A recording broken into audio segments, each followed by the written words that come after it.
اچھا جی، اب on other hand حضرت نوح علیہ السلام انہیں عالم ثانی بھی بولا جاتا ہے، ٹھیک ہے، کیونکہ 900 سال تک راؤنڈ اباؤٹ مختلف روایت میں آتا ہے کہ انہوں نے حیات مبارکہ پائی ہے، تو پھر وہ آپ نے یاد رکھنا حضرت نوح علیہ السلام نے انہیں عالم ثانی بولا جاتا ہے۔ اچھا، ان کی قوم پر اب یہ کویشچن PPSC میں بہت دفعہ آیا ہے، مسلم پوسٹ میں بھی آیا کہ کس نبی کی قوم پر سیلاب کا عذاب آیا؟ تو حضرت نوح علیہ السلام کی قوم پر عذاب کا سیلاب آیا تھا، ٹھیک ہے، یہ یاد رکھنا ہے۔ اور پھر ایک تھوڑا سا بیچ میں ایک دفعہ کویشچن آیا کہ کتنے عرصے تک سیلاب وہاں پر موجود رہا، یعنی کتنے عرصے تک آیا، تو یہ یاد رکھنا ہے 6 ماہ 6 months تک وہاں پر فلڈ کا عذاب جو تھا حضرت نوح علیہ السلام کی قوم پر موجود رہا تھا، یہ آپ لوگوں نے ذہن میں رکھنا ہے۔ اور ان کا کیا ہوا تھا، اب حضرت نوح علیہ السلام نے ڈیفینیٹلی یہاں پہ بنائی تھی کشتی بنائی تھی جس میں ہر جو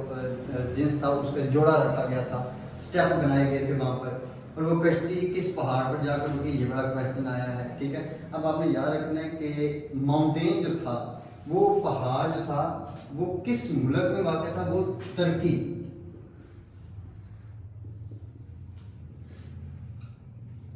ترکی کے ملک کے اندر، ترکی جو ہے اس کے کنٹری، اس کے اندر آپ کا جو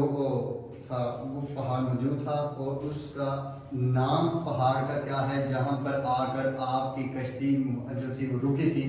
ارارت، یاد رکھنا جی،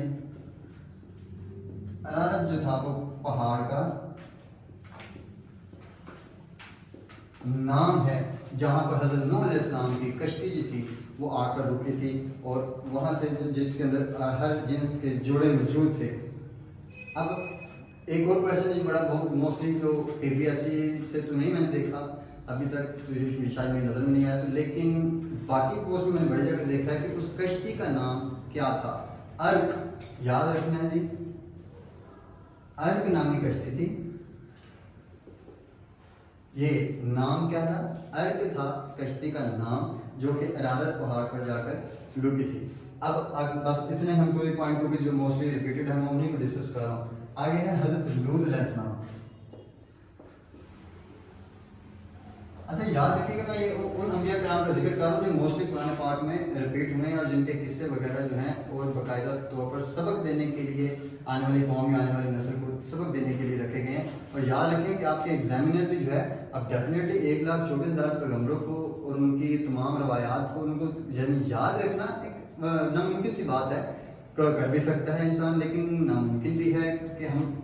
اکیلے اسلامیات کا پیپر دینے نہیں جاتے، ہم ساتھ میں پارٹ افیئر کا پیپر ہے ہمارا، اس میں جنرل نالج کا پیپر ہے، سائنس ایبلٹی کا پیپر ہے، فردر IT کے ریلیٹڈ کویشچنز ہوتے ہیں، پھر آپ کا انگلش گرامر ہے، فردر اس میں میتھمیٹکس کے کویشچن ہے۔ تو ہم نے اس کو اس حد تک یاد رکھنا ہے کہ ہمیں ہمارا جو سلیبس ہے وہ کافی زیادہ کور تھوڑے سے پوائنٹ میں تھوڑے سے ٹائم میں کور ہو جائے، کیونکہ ان ایگزام میں ایک بات یاد رکھیں، اس میں یہ نہیں ہوتا کہ بھائی میں نے وہ بھی بک پڑھ لی، وہ بھی بک پڑھ لی، میں نے وہ بھی کتاب پڑھ لی، میں نے فلاں آتھر کی بک پڑھ لی، ایسے نہیں ہوتا۔ ان ایگزامس میں ایک بات آپ نے یاد رکھنا، ہمیشہ کامیاب وہ ہوگا جس کو یہ پتہ چل جائے کہ کیا نہیں پڑھنا، ٹھیک ہے، سلیکٹو اسٹڈی کیا کرنی ہے، وہ کون سی اسٹڈی ہے جو ہمیں فائدہ دے گی، نہ کہ ہر چیز کے اوپر یہاں ٹائم ویسٹ کرتا رہے، ٹھیک ہے جی۔ حضرت لوط علیہ السلام یہاں پہ یاد رکھنا ہے، تو وہ کویشچن بڑی دفعہ PPSC پوچھ چکی ہے کہ کون سے ایسے نبی تھے جن کی قوم پر جو کہ ہومو سیکشول کے جو عادت تھی اس میں پڑ گئے تھے، تو حضرت لوط علیہ السلام ہومو سیکشول، یہ حضرت لوط، یہ ابھی تک روایت بھی ہے، کہتے ہیں کہ آج کل کے دور میں بھی اگر کوئی مثلا کس طرح ہومو سیکشول کیٹیگری میں چلا جاتا ہے تو اس کو اٹھا کے حضرت لوط علیہ السلام کی قوم کا جو ہے ادھر اس ایریا میں پھینک دیا جاتا ہے۔ ویسے جو مثلا ہماری روایات ہیں اس کے حساب سے تو جو نبی جن کی قوم یہ ہومو سیکشول میں تھی وہ حضرت لوط علیہ السلام تھی۔ تو اب مزید حضرت، میں اس کو ریز کر دیتا ہوں۔